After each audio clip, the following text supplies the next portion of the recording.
friends, I'm Les Mood with the Energy Independent Show. Today we have Shiba Bhowmik from Sinewatts. He's the president and CEO. We're going to talk about the game-changing technology at Sinewatts, and we have some questions from our friends in India. So, Shiba, one of the first questions is, in the infrastructure with regard to the rural areas of India, will there need to be some upgrades, and how will the Sinewatts technology integrate with that infrastructure? Thank you, Lex, for asking that question, and thanks to our friends in India. In particular, our technology is essentially what we have been calling is the micro-utilities on wheels. We bring the grid to where there is no grid on the wheels. So when it comes to the rural India, and in particular areas that have spotty electrification, we number one bring resiliency, reliability built into the infrastructure of the vehicle itself. And with respect to rural India, what we envision is this: that let's say there is a village community of about 100 families.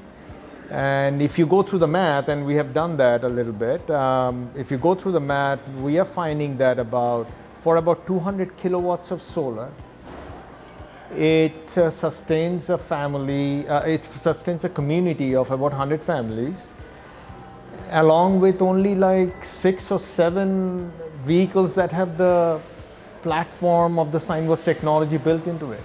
It's actually quite transformational. So for less than, in other words, in financial terms, for less than about $200,000 to $250,000, we have the opportunity to transform the lives of 500 to 700 human beings and give them the opportunity of continuous electrification in their life. Absolutely. We know another question is, how can the Sinewatts technology reduce the cost of electric vehicles for the people of India? Another great question. So when you look at the total ownership of the vehicle in respect to existing conventional vehicles and then the Sinewatts technology, or vehicles built upon the Sinewatts platform, we are the lowest cost platform compared to the first generation vehicles that are getting deployed today. And I'm going to repeat that again. So with respect to the conventional vehicles that are being deployed today, we are the lowest cost platform and the lowest cost vehicle platform that can be brought to market. Primarily because of the integration of many different components that you and I have discussed before, that is necessary for the infrastructure to support sustainable electrification. So that's number one. So the vehicle cost goes down, the infrastructure cost is almost eliminated to a great extent. And with respect to, from the EV owner's perspective, they get a recurring income. So let's take, for example, there are multiple studies done. I'm going to use US numbers. The Indian numbers may be a little different and calculated in rupees. We are talking about $1,800 to $2,100 a year from vehicle to grid services, vehicle to community services, based off of the energy transactions. So you can conceivably imagine that over a lifetime of a vehicle, for about 10 years, we are talking about paying for majority of the vehicle cost. In many cases, probably the entire cost of the vehicle. And then after that, when you have million-mile vehicles, million-mile batteries built into the vehicles, we are talking about continuous income coming into the savings account for the vehicle owner.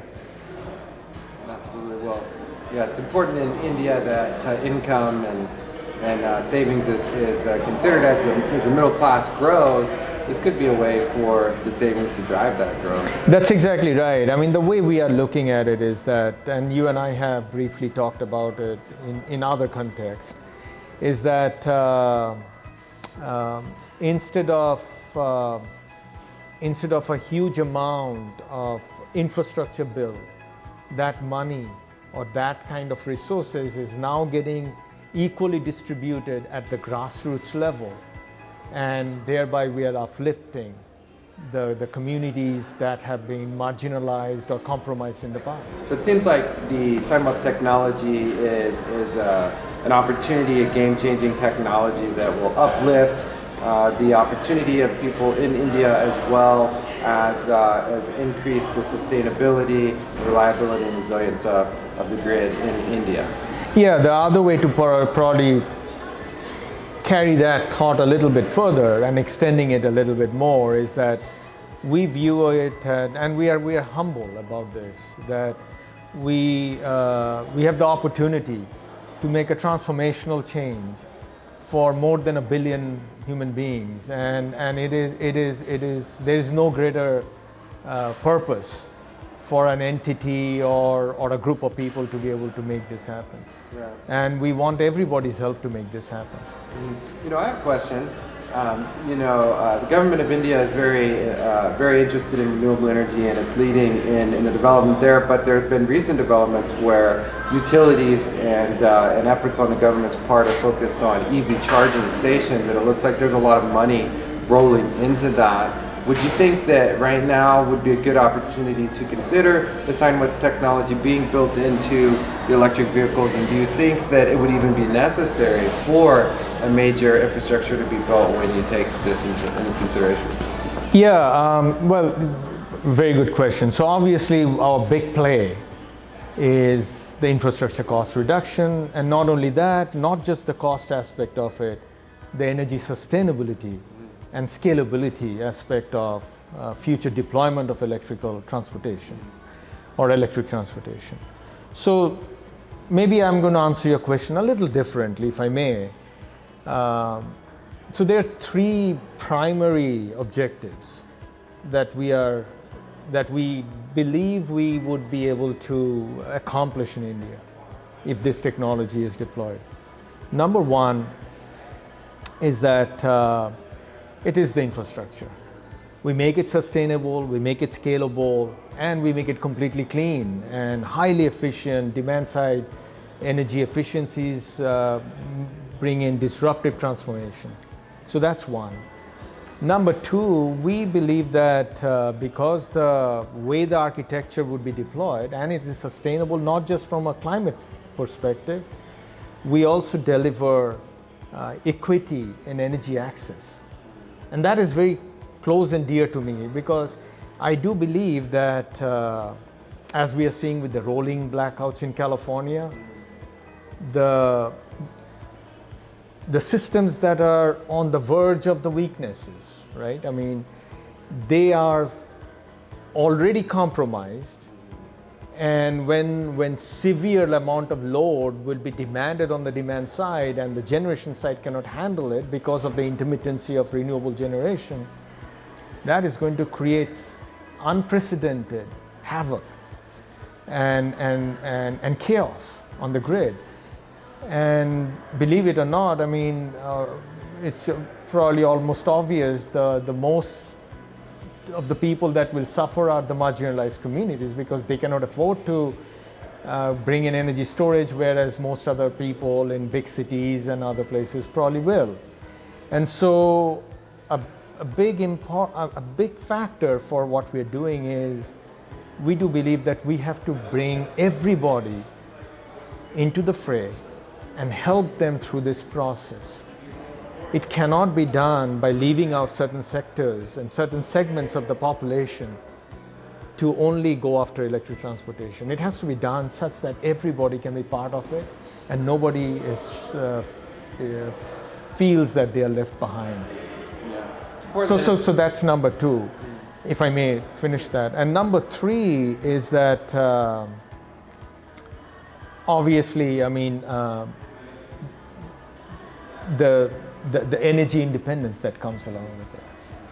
So when we have our own power built into our homes and in our car, our thinking completely changes and energy efficiencies improve, and thereby we drive sustainability and cleanliness on the grid. Yeah, if we drive innovation, we want it to be transformative and not disruptive, where everybody moves forward and no one gets left behind. And one of the questions was, how can money be made, or how can someone take an electric vehicle with Sinewatts technology and actually make money from it? You mean from a manufacturer point of view? From a consumer. From a consumer point of view. So, it is the grid services. Let's take in context of the rural areas, right? So, what we are going to be looking at this way, that as I gave you the example about a community of 100 villages, right, or 100 village families, about 500 to 700 people, can be powered by only 200 kilowatts of solar. Their energy usage is actually much lower than in the US. So we are talking about 700 kilowatt hours per day, if that too, and with a peak demand of maybe 40 kilowatts. And so if you look at all these numbers, it's actually manageable. So 200 kilowatts of solar deployed with maybe 6 or 7 vehicles.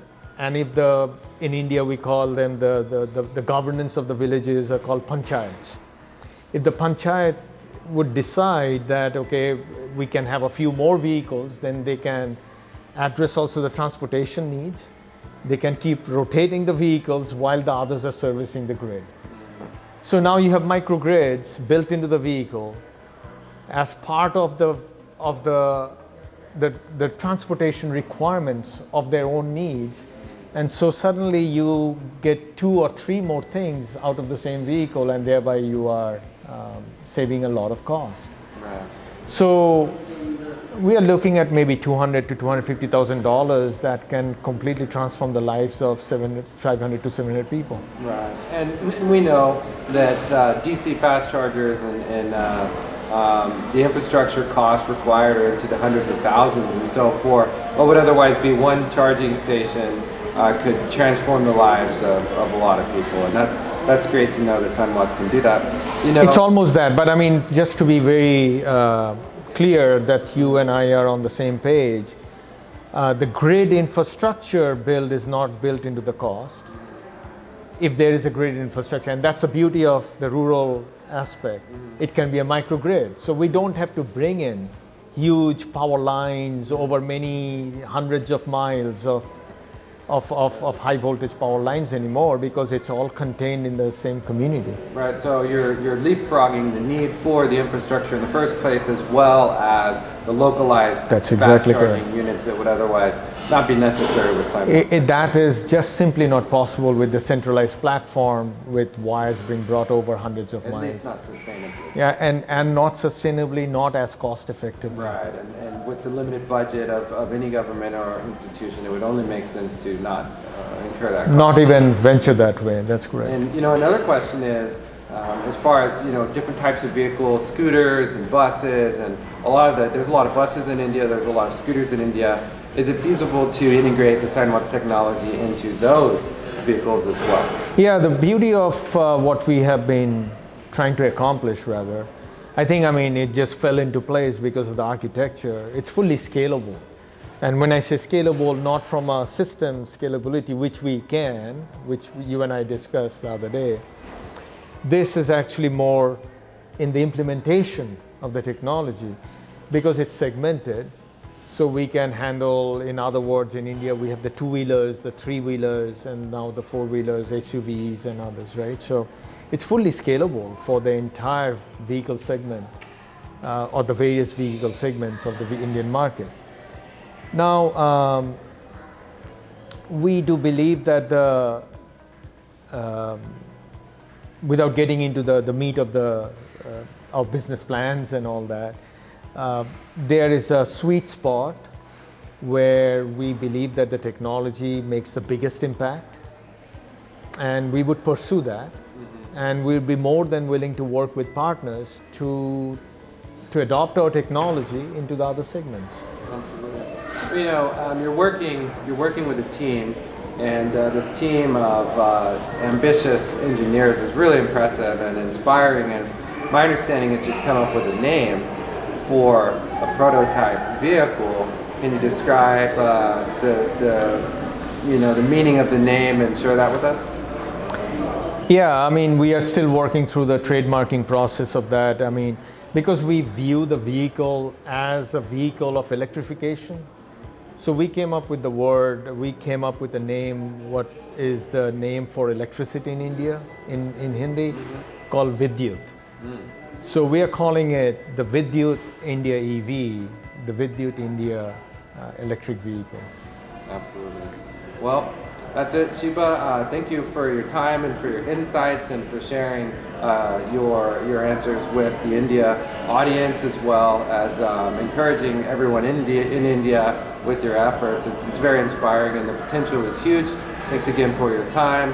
Look forward to seeing these rolling power plants everywhere. The scooters zooming around in India. It's going to make a big difference in the world. Rolling microgrids is going to change the world. So that's it for today. Thank you for watching. Thank you for joining us.